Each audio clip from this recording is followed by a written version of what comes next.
കാണൂ പരസ്യരഹിതമായ ഏറ്റവും പുതിയ എപ്പിസോഡുകൾ. പിന്നെ ഇത്രയും നാൾ ആരും അറിയാതിരുന്നത് നമ്മുടെ ഭാഗ്യം. ഹരിതമോൾക്ക് ഗംഗേട്ടന്റെ മക്കളെയൊന്നും കണ്ടാ തിരിച്ചറിയില്ല. എങ്ങനെ തിരിച്ചറിയാനാ? കുട്ടിക്കാലത്തെ ഫോട്ടോയിലേ നിങ്ങൾ കണ്ടിട്ടുള്ളൂ. പിന്നെ അവിടെ ചെന്നതിന് ശേഷം എല്ലാം ഒന്ന് പറഞ്ഞു മനസ്സിലാക്കി കൊടുക്കാം. ഏതെങ്കിലും പരിചയക്കാരുടെ മുമ്പിൽ ചെന്ന് ചാടുമ്പോൾ അച്ഛന്റെ ഫോട്ടോ എങ്ങാനും എടുത്ത് കാണിച്ചാലേ വലിയ തലവേദനയാവും. എനിക്ക് പേടി അത്രയും ജയന്റെ അമ്മയാ. അവളെ ഇനിയും പേടിക്കേണ്ട കാര്യമൊന്നുമില്ല. അവൾ എന്നെ കുറിച്ച് തിരക്കത്തൊന്നുമില്ല. ഞാൻ എവിടെ പോയി ചത്താലും അവക്കൊന്നുമില്ല സുഖു. പിന്നെ എന്റെ മക്കള് തന്നെയാണ് എനിക്ക് പ്രശ്നം. അവരുടെ മുമ്പിൽ ചൂളി നിൽക്കുന്നത് എനിക്ക് സഹിക്കാൻ പറ്റില്ല. അമ്മ എത്ര കൊള്ളരുതാത്തവളായാലും ഞാൻ രണ്ടാമത് കെട്ടിയെന്ന് പറയുമ്പോ അതെന്റെ ആമക്കൾ എങ്ങനെ എടുക്കുമെന്ന് പറയാൻ പറ്റില്ല. മോളുടെ ഓഫീസ് പട്ടത്താണെന്ന് അറിഞ്ഞപ്പോ മുതല് ചെറിയൊരു നെഞ്ചരിച്ചിൽ എനിക്കുണ്ട്. ഏറൊന്നും കൊണ്ടല്ല, ജയന്റെ ഷോറൂം പട്ടത്തിനടുത്ത് മരപ്പാലത്താ. അതുകൊണ്ടാ ഞാൻ പറഞ്ഞത് അവിടെ എവിടെ വെച്ചെങ്കിലും കണ്ടാലും നമ്മുടെ മോക്ക് അബദ്ധമൊന്നും പറ്റരുത്. മോളെ എന്തായാലും അവർക്കാർക്കും അറിയത്തില്ല. അതൊരു ഭാഗ്യമാ. അവിടുന്ന് വഴക്കിട്ട് വന്നതുകൊണ്ട് തിരുവനന്തപുരത്ത് പോകുന്നു പറഞ്ഞപ്പോ മുതലേ എനിക്ക് പേടിയാ ഗംഗേട്ടാ. ഞാൻ പോകുന്ന സ്ഥലവും കുടുംബവും തമ്മില് ഏതാണ്ട് 10-40 കിലോമീറ്റർ വ്യത്യാസമുണ്ട്. അതുകൊണ്ട് അങ്ങനെയുള്ള പേടിയുടെ ആവശ്യമൊന്നുമില്ല. പിന്നെ അവിടെ പോകുമ്പോ ഹരിതമോളെ മാത്രമല്ലല്ലോ കാണേണ്ടത്.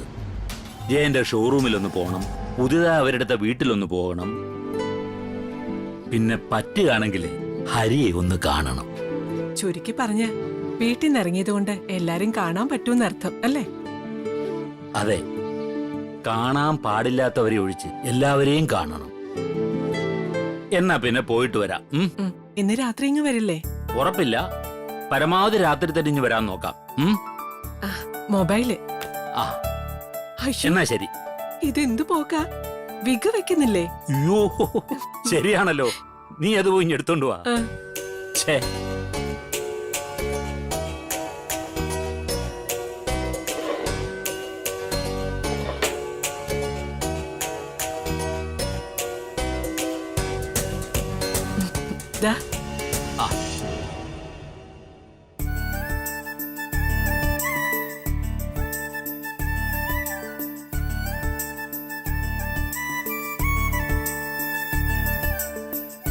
ഇപ്പൊ എങ്ങനുണ്ട്? നല്ല വ്യത്യാസമുണ്ട്. അങ്ങനെ പെട്ടെന്നാരും ഗംഗേട്ടൻ പറയുന്നത് പോലെ തിരിച്ചറിയില്ല. പക്ഷെ മക്കളെ കണ്ടാ തിരിച്ചറിയും. അത് ശരിയാ. എന്നാലും ദൂരക്കാഴ്ചക്ക് ചിലപ്പോ പിടികിട്ടിയെന്ന് വരത്തില്ല. അപ്പൊ ശരി, ഞാൻ ഇറങ്ങട്ടെ.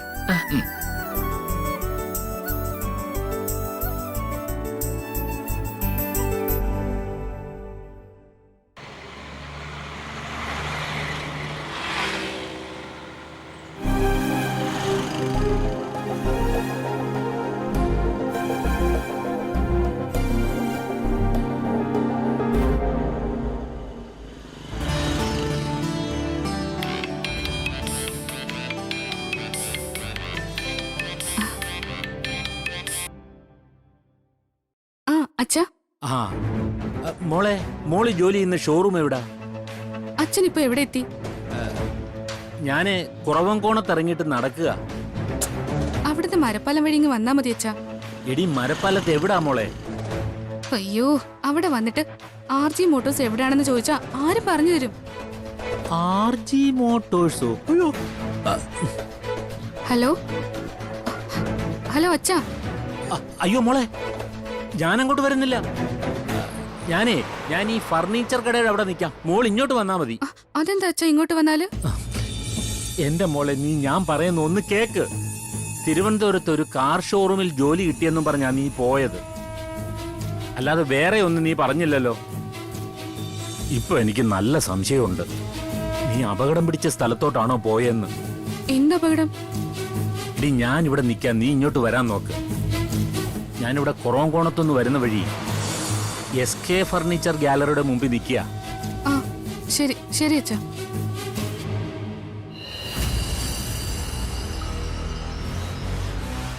RJ motors, Ragini Gangadharan motors. അങ്ങനാണല്ലോ അവന്റെ ഷോറൂമിന്റെ പേര്. അത് മരപ്പാലത്തുവാ. എന്റെ ഭഗവാനെ.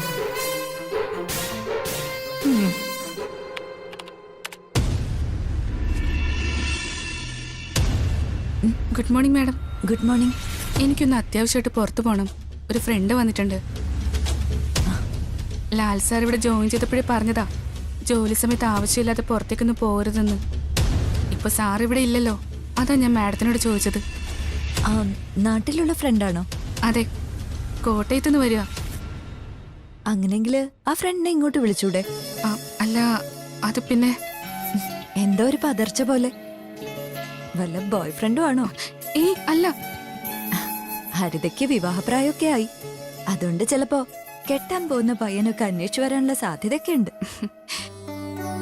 ഇതുവരെ വിവാഹത്തെ പറ്റിയൊന്നും ആലോചിച്ചിട്ടില്ല മാഡം. ആദ്യം സ്വന്തം കാലിൽ നിൽക്കണം, എന്നിട്ട് മതി വിവാഹമൊക്കെ. എല്ലാ പെൺകുട്ടികളുടെയും കാര്യം ഇതൊക്കെ തന്നെയാ. പിന്നെ നല്ലൊരു ബന്ധം ഒത്തുവരുമ്പോ നമ്മളൊക്കെ വീട്ടുകാരുടെ ആഗ്രഹത്തിന് നിന്ന് കൊടുക്കുകയും ചെയ്യും. എന്തായാലും എന്റെ വീട്ടിൽ ആരും ഇതുവരെ വിവാഹത്തിന്റെ കാര്യം പറഞ്ഞ് എന്നെ നിർബന്ധിച്ചിട്ടില്ല. ഹരിത ഒറ്റ മോളല്ലേ? അതെ, അച്ഛനും അമ്മയ്ക്കും കൂടി ഞാൻ ഒറ്റ മോളാ. അച്ഛൻ എന്താ ജോലി? അച്ഛൻ മിലിറ്ററിയിലായിരുന്നു. ഒറ്റ മോളല്ലേ, അപ്പോ സാമ്പത്തികത്തിനൊന്നും വലിയ ബുദ്ധിമുട്ട് കാണില്ല. അമ്മയെ അധികം ബുദ്ധിമുട്ടിക്കരുതെന്ന് എനിക്ക് ആഗ്രഹമുണ്ട് മാഡം. ലാലേട്ടൻ എന്നോട് പറഞ്ഞു ഹരിത കുറച്ച് വ്യക്തിത്വമുള്ള കൂട്ടത്തിലാണെന്ന്. ലാലേട്ടന്റെ അത്തരം നിഗമനങ്ങൾ തെറ്റാറില്ല. ഏതായാലും ഫ്രണ്ട് ഇപ്പൊ വെയിറ്റ് ചെയ്യായിരിക്കും, പോയി കണ്ടിട്ടോ. ഞാൻ വരുന്നതിന് മുന്നേ സാറ് വരുവാണെങ്കിൽ ഒന്ന് പറഞ്ഞേക്കണേ മാഡം. കൊഴപ്പില്ല, ആൾ അത്ര ചൂടനൊന്നുമല്ല. കാര്യം പറഞ്ഞാ മനസ്സിലാവും. ശരി, എന്നാ ഞാൻ പോയിട്ട് വരട്ടെ മാഡം. ശരി.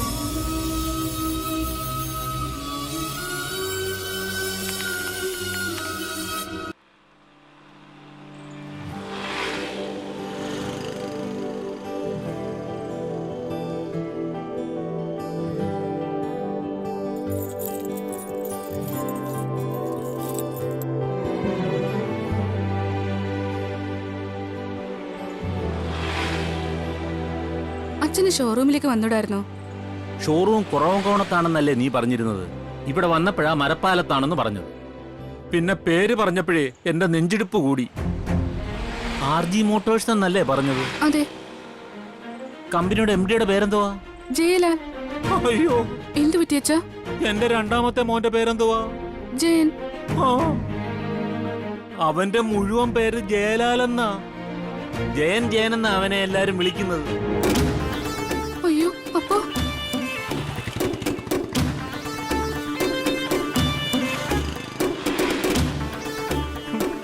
ഇതാണോ ആള്?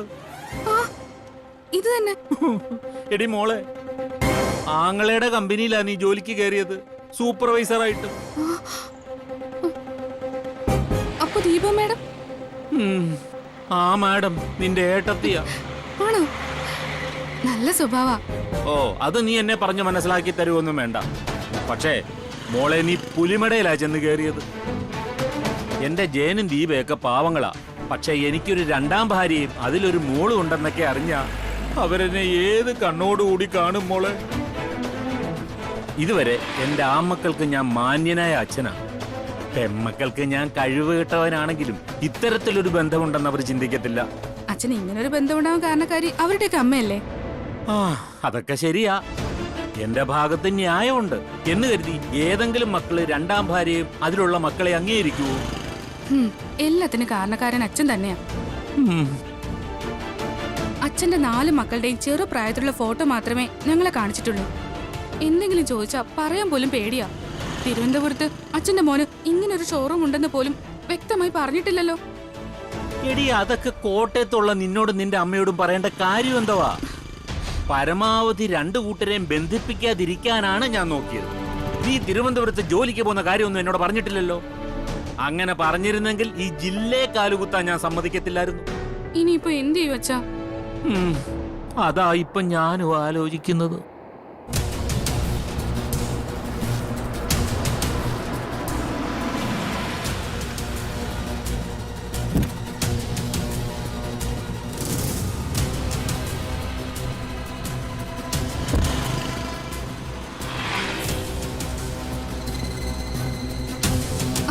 ആലോചിച്ച് നിന്നിട്ട് കാര്യമില്ല.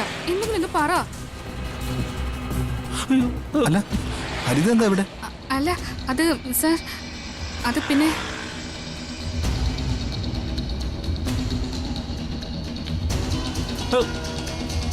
എവിടെയോ കണ്ട പോലെ. അച്ഛനോ? അച്ഛനെന്താ വിഗൊക്കെ വെച്ച്? അത് പിന്നെ മോനെ, നിന്റെ അമ്മയുള്ള ജില്ലയല്ലേ, അതുകൊണ്ടാ വിഗു ഒക്കെ വെച്ചിറങ്ങിയത്. ആളെ പെട്ടെന്ന് തിരിച്ചറിയാതിരിക്കാൻ വേണ്ടി. അത് കൊള്ളാലോ അച്ഛാ. അല്ല നിങ്ങൾ തമ്മിൽ അറിയോ? അയ്യോ പിന്നല്ലയോ, എനിക്കറിയാവുന്ന കുട്ടിയായത്. എന്നെ വിളിച്ചിരുന്നു ഇവള്. അപ്പോഴാ ഞാൻ അറിയുന്നത് നിന്റെ ഷോറൂമിലാ ഇവള് ജോലി ചെയ്യുന്നതെന്ന്. ആ ഇപ്പൊ ഹരിതയുടെ കമ്പനിയിലെ സൂപ്പർവൈസർ. ഞാൻ മിലിറ്ററിയിലായിരുന്നപ്പോഴേ എന്റെ ഏറ്റവും അടുത്ത സുഹൃത്തായിരുന്നു ഹരിതയുടെ അച്ഛൻ. അന്ന് അവരെ കുറെ കാലം സെക്കൻഡറാബാദിലായിരുന്നു. ഞങ്ങളൊരു കുടുംബം പോലാ കഴിഞ്ഞിരുന്നത്. പിന്നെ ഒരു സാമ്യം കൂടെ ഉണ്ട്, ഞാനും മോളുടെ അച്ഛനുമായിട്ട്. മോളുടെ അച്ഛന്റെ പേരും ഗംഗാധരൻ എന്നാ. പിന്നെ മോളുടെ അച്ഛൻ അമ്മയുടെ മുമ്പിൽ അടിമയല്ല കേട്ടോ. അവിടെ അച്ഛനൊരു വിലയൊക്കെ ഉണ്ട്. അച്ഛന്റെ വില കളഞ്ഞത് അച്ഛൻ തന്നെയല്ലേ? ആ ഇനി അതിനെപ്പറ്റി പറയാനും തർക്കിക്കാനും ഞാനില്ല. എന്നാ പിന്നെ അച്ഛന് ഷോറൂമിലേക്ക് വന്നാ പോരായിരുന്നോ? ഇവിടേക്ക് എന്തിനാ ഹരിതയെ വിളിച്ചത്? അത് പിന്നെ സാർ, അച്ഛൻ എന്നെ വിളിച്ചതല്ല. ഞാനൊരു ഫ്രണ്ടിനെ കാണാൻ വേണ്ടി പുറത്തേക്ക് ഇറങ്ങിയപ്പോ ഇതുവഴി വന്ന അച്ഛനെ കണ്ടതാ. അതെ അതെ. വീട്ടിൽ നിന്ന് വഴക്കിട്ട് ഒരു പോക്ക് പോയതാ തീർത്ഥാടനത്തിനെന്ന് പറഞ്ഞ്. മടങ്ങി വരില്ലെന്നാണ് കരുതിയത്. മല ചവിട്ടി അയ്യപ്പസ്വാമിയെ കണ്ടതിന് ശേഷം പിന്നെ നേരെ കോട്ടയത്തോട്ടാ പോയത്. തിരുനക്കരെ അപ്പനെ കാണാൻ. ശിവഭഗവാനെ കണ്ട് അമ്പലത്തിന് 4 വട്ടം വലം വെച്ചപ്പോ നിങ്ങളും മക്കള് വീണ്ടും ശക്തമായിട്ട് മനസ്സിലോട്ട് കയറി വന്നു. എന്നാ പിന്നെ ഒന്ന് കണ്ടിട്ട് പോകാമെന്ന് കരുതി. ആ ഇനിയിപ്പോ അച്ഛൻ എങ്ങോട്ടും പോണ്ട, ഞങ്ങൾക്കൊപ്പം താമസിക്കാലോ. അയ്യോയ്യോ അത് പറ്റത്തില്ല, എനിക്ക് പോയേ പറ്റൂ. എന്നാ പിന്നെ അച്ഛൻ വന്ന് കാറിലോട്ട് കയറ്. ദീപേ അമ്മായിയപ്പനെ കുറിച്ച് എപ്പോഴും ഓരോന്ന് പറയാറുണ്ട്. അയാൾക്കൊരു സന്തോഷാവട്ടെ. എന്നാ ശരി. ശരി.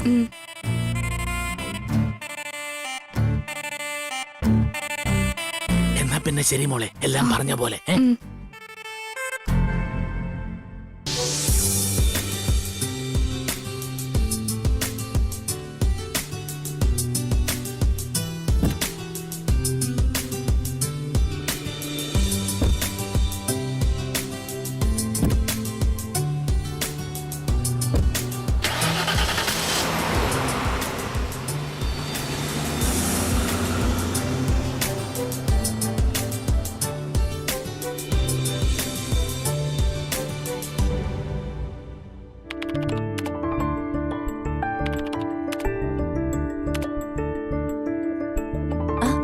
എത്തിയോ? ഞാൻ മാത്രല്ല വേറൊരാൾ കൂടെ എത്തിയിട്ടുണ്ട്. അതാരാ? തനിക്ക് ഏറ്റവും പ്രിയപ്പെട്ട ഒരാൾ. ഞാനാണേ. അല്ല ഇതാരാ? അച്ഛനെന്താ ഈ കൊലത്തില്? ഹോ സമാധാനായി. എനിക്ക് ആദ്യ കാഴ്ചയിൽ ആളെ പിടികിട്ടിയില്ല. തനിക്കാളാ മനസ്സിലായല്ലോ. വേഷം മാറി നടക്കുവാ അമ്മ തിരിച്ചറിയാതിരിക്കാൻ. തീർത്ഥാടനമൊക്കെ കഴിഞ്ഞിട്ട് വന്നതാ. വാക്ക് പറഞ്ഞാൽ വാക്കായിരിക്കണം. മടങ്ങി വരില്ലെന്നും പറഞ്ഞ് പോയിട്ട് പോയതിനേക്കാൾ സ്പീഡിലേക്ക് എത്തി. അതിപ്പോ കുറ്റമായോ? അച്ഛന് ഞങ്ങൾ മക്കളെയും മരുമക്കളെയും ഒന്നും കാണാതെ ഇനി ജീവിക്കാൻ ഒക്കില്ല. വേണ്ടി വന്നാൽ അമ്മയുടെ അടുത്തേക്ക് അച്ഛൻ പോവും, അല്ലേ അച്ഛാ? ആ നീ പറഞ്ഞ ഒരു കാര്യം ശരിയാ. എന്റെ മക്കളും മരുമക്കളും ഇല്ലാതെ എനിക്ക് ജീവിക്കാൻ പറ്റില്ല. എന്നാൽ രണ്ടാമത് പറഞ്ഞോണ്ടല്ലോ, അതൊരിക്കലും നടക്കത്തില്ല. ഞാൻ അങ്ങോട്ട് പോകും രാഗിണിയെ കാണാൻ. അതവിടെ താമസിക്കാനല്ല, അവിടെ മുമ്പിൽ പോയി നെഞ്ചി വിരിച്ച് തല ഉയർത്തിപ്പിടിച്ച് നിന്നേ 4 വർത്താനം പറയാനാ. അമ്മയുടെ അടുത്തോട് ചെന്നാൽ തലയടിച്ച് പൊട്ടിക്കുന്നറിയാം. അതുകൊണ്ടാ വിഗ്ഗും വെച്ചോണ്ട് ഇറങ്ങിയിരിക്കുന്നത്. അച്ഛൻ ശബരിമലയ്ക്ക് പോയിട്ട് അവിടുത്തെ പ്രസാദം ഒന്നും കൊണ്ടുവന്നില്ലേ? അല്ല, നമ്മൾ ഈ നടക്കുന്ന സമയത്തെ നല്ല വിശപ്പായിരിക്കത്തില്ലയോ മോളെ, അതുകൊണ്ടെല്ലാം ഞാനങ്ങ് കഴിച്ചു.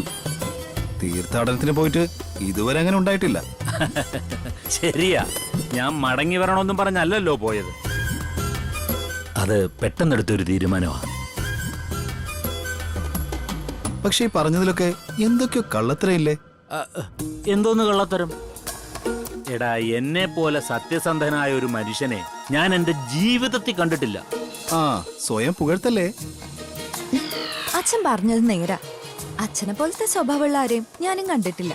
ആ അതുകൊണ്ടല്ലയോ അവൻ ഇത്രയും നാൾ അച്ഛനുണ്ടായത്. ഞാനൊരു വെളിച്ചപ്പാടിനോടൊപ്പം ഇത്രയും നാൾ പിടിച്ച് നിന്നല്ലോ മോളെ. ഇരിക്കച്ച. ഓ വേണ്ട മോളെ. ആ അപ്പോഴേ ആ കൊച്ചിന്റെ കാര്യം പറഞ്ഞത് ഓർമ്മയുണ്ടല്ലോ?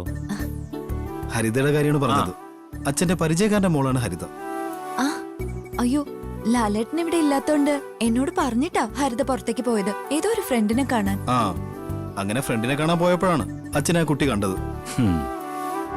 എനിക്ക് എന്റെ മകളെ പോലാ. ഞങ്ങള് സെക്കൻഡറാബാദില് ഒരു കുടുംബം പോലാ കഴിഞ്ഞത്. ഹരിതയുടെ അച്ഛന്റെ പേരും ഗംഗാധരൻ തന്നെയാ. ഓ, അപ്പൊ ജി ഹരിതയുടെ ജി ഗംഗാധരനാണല്ലേ? അതെ. സത്യം പറയാമല്ലോ, ആ കുട്ടിയുടെ ഭാഗ്യം കൊണ്ടാ ഇവിടെ തന്നെ ജോലിക്ക് വരാൻ പറ്റിയത്. ആ ഇനി ഞാൻ വേറൊരു കാര്യം കൂടെ അച്ഛനോട് പറയാം. ഇയാള് കമ്പനിയിൽ വന്നുകൊണ്ട് ഒരു സൂപ്പർവൈസറുടെ ആവശ്യമൊന്നുമില്ല. ഇയാളെ പതുക്കെ ഓരോന്ന് പഠിപ്പിച്ചെടുത്താൽ മതിയായിരുന്നു. പിന്നെ നേരത്തെ അപ്പോയിന്റ്മെന്റ് ഓർഡർ കൊടുത്തതാ. പക്ഷെ എഫിഷ്യന്റ് ആ കുട്ടി. ആ അത് പിന്നെ ഗംഗാധരന്റെ സുകന്യയുടെ മോള് മോശക്കാരിയാവൂ? നല്ല സ്വഭാവമുള്ള കൊച്ചാ. നിനക്ക് 100-ൽ 100 മാർക്ക് കൊടുത്ത് ആ കൊച്ചിനെ എല്ലാം ഏൽപ്പിക്കാം. ഇന്ന് ഏതായാലും അച്ഛനൊപ്പം ഹരിതയെ കണ്ടത് നന്നായി. ഇതുവരെ ആർക്ക് വേണ്ടിയും അച്ഛൻ ഒരു റെക്കമെൻഡേഷനും നടത്തിയിട്ടില്ല. ഇത് ആദ്യമായിട്ടാണ് ഒരാൾക്ക് വേണ്ടി അച്ഛൻ ഇങ്ങനെ പറയുന്നത്. അതുകൊണ്ട് ഇനി ഹരിത എന്തെങ്കിലും കാരണം കൊണ്ട് ഇവിടുത്തെ ജോലി വേണ്ടാന്ന് വെച്ച് പോകുന്നതല്ലാതെ ഞാൻ ആ കുട്ടിയെ പറഞ്ഞു വിടില്ല. അച്ഛനില്ലാത്ത കുട്ടിയാ. ഹരിതയുടെ അച്ഛൻ മരിച്ചുപോയോ? ആ അച്ഛനെ വലിയ കാര്യമായിരുന്നു. അവക്ക് മരിച്ചു പോയെന്ന് പറയാൻ വലിയ വിഷമമാ. ഇപ്പോഴും അച്ഛൻ കൂടുണ്ടെന്നൊക്കെയാ പറയുന്നത്. അതുകൊണ്ട് ആര് ചോദിച്ചാലും അച്ഛനില്ലാന്നൊന്നും പറയത്തില്ല. അവരെ പറ്റി അച്ഛനെല്ലാം അറിയാല്ലേ? എടാ, ഒരു വീട് പോലെ കഴിഞ്ഞാണെന്ന് ഞാൻ പറഞ്ഞില്ലേ? ഇടയ്ക്ക് അവരെന്നെ വിളിക്കാറുണ്ട്, ഞാൻ അങ്ങോട്ടും. അല്ല, എന്നിട്ട് ഇത്രയും കാലം ഇങ്ങനൊരു കുടുംബത്തെ പറ്റി എന്നോട് പറഞ്ഞിട്ടില്ലല്ലോ? എടാ, അത് മനഃപൂർവ്വം പറയാത്തതാ. നിന്റെ അമ്മയ്ക്ക് ഞാൻ മറ്റു സ്ത്രീകളെ കുറിച്ച് സംസാരിക്കുന്നതേ ഇഷ്ടമല്ല. പിന്നെ എങ്ങനെയാടാ പറയുന്നത്? ഇനിയിപ്പോ ഹരിതയുടെ അമ്മയ്ക്ക് ആകെയുള്ള അത്താണി അവളാ. അതുകൊണ്ട് ഇടയ്ക്കിടയ്ക്ക് സ്ഥാനക്കയറ്റം കൊടുക്കുകയും ശമ്പളം കൂട്ടി കൊടുക്കുന്നതും നല്ലതാ. ഇപ്പോഴും തരക്കേടില്ലാത്ത സാലറി ഞാൻ കൊടുക്കുന്നുണ്ട്. ഒരു 6 മാസം കഴിഞ്ഞാൽ ഉറപ്പായിട്ട് ഞാനിത് കൂട്ടിക്കൊടുക്കും. ഞാൻ ആ കൊച്ചിനെ ഒന്ന് കാണട്ടെ. അല്ല, അച്ഛൻ വീട്ടിലേക്ക് വരുന്നില്ലേ? നിങ്ങൾ പുതിയ വീട്ടിൽ താമസം തുടങ്ങിയതുകൊണ്ട് വെറും കൈയോടെ വരുന്നത് ശരിയാണോ? വരാതങ്ങ് പോവെന്നാണോ പറയുന്നേ? പിന്നല്ലാതെ. അതൊന്നും പറ്റില്ല, ഞങ്ങള് വിടില്ല. വേണ്ട മോളെ, ഇന്ന് വൈകുന്നേരത്തെ ട്രെയിൻ എനിക്ക് അങ്ങ് പോണം. എങ്ങോട്ട്? മനസ്സിൽ ചില ക്ഷേത്രങ്ങളൊക്കെ സങ്കല്പിച്ചിട്ടുണ്ട്. അവിടൊക്കെ ഒന്ന് പോണം. നിങ്ങളുടെ നന്മയ്ക്കും നിങ്ങളുടെ ജീവിതം നല്ല രീതിയിൽ പോണമെന്നും പ്രാർത്ഥിക്കാൻ വേണ്ടിയാ അവിടൊക്കെ പോകുന്നത്. ആരും തടസ്സം പറയണ്ട. പോയാല് ഇതുപോലെ ഇനി വരില്ലേ? ചത്തില്ലെങ്കിൽ വരും.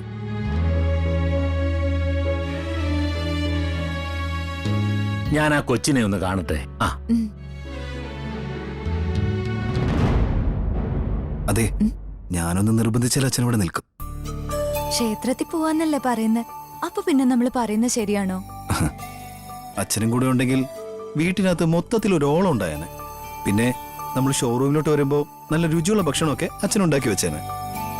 ആഹാ, അപ്പൊ അച്ഛനെ നമ്മുടെ വീട്ടിലെ അടുക്കളക്കാരനാക്കാനാണോ പരിപാടി? അച്ഛൻ നമ്മുടെ വീട്ടിൽ നിൽക്കുന്നുണ്ടെങ്കിൽ ഞാൻ ഒരു കാരണവശാലും അച്ഛനെ അടുക്കളയിൽ കയറ്റില്ല. അച്ഛന് വേണ്ടതൊക്കെ ഉണ്ടാക്കി വെച്ചിട്ടേ നമ്മൾ ഷോറൂമിലേക്ക് വരൂ. അതിന് അച്ഛൻ സമ്മതിക്കണ്ടേ? അച്ഛനൊരു വീട്ടിൽ ചെന്നാൽ എന്തെങ്കിലുമൊക്കെ അടുക്കള പണി ചെയ്യാതെ അച്ഛനൊരു തൃപ്തി കിട്ടില്ല. അത് അങ്ങനെ ഒരു സ്വഭാവക്കാരനാ. ഏതായാലും ഹരിത എന്ന പെൺകുട്ടിക്ക് താനൊരു പ്രത്യേക പരിഗണന കൊടുക്കണം. ശരി ലാലേട്ടാ, ഞാനിപ്പോ വരാം.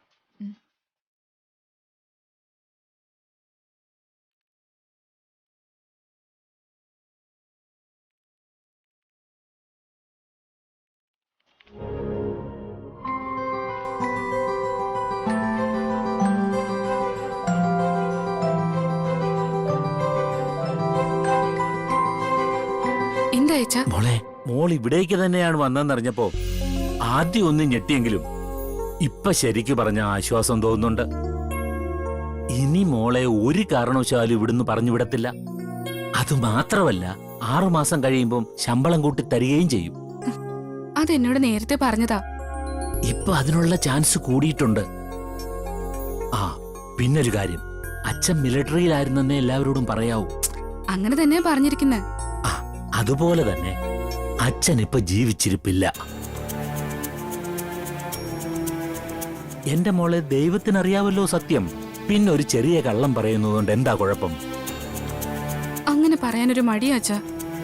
നാട്ടിലെല്ലാവരോടും പറഞ്ഞിരിക്കുന്നത് അച്ഛൻ ഗൾഫിലാണെന്നാ. ഇങ്ങനെ പലരോടും പലതു പറഞ്ഞാലുണ്ടല്ലോ, പെട്ടെന്ന് പിടിക്കപ്പെടും.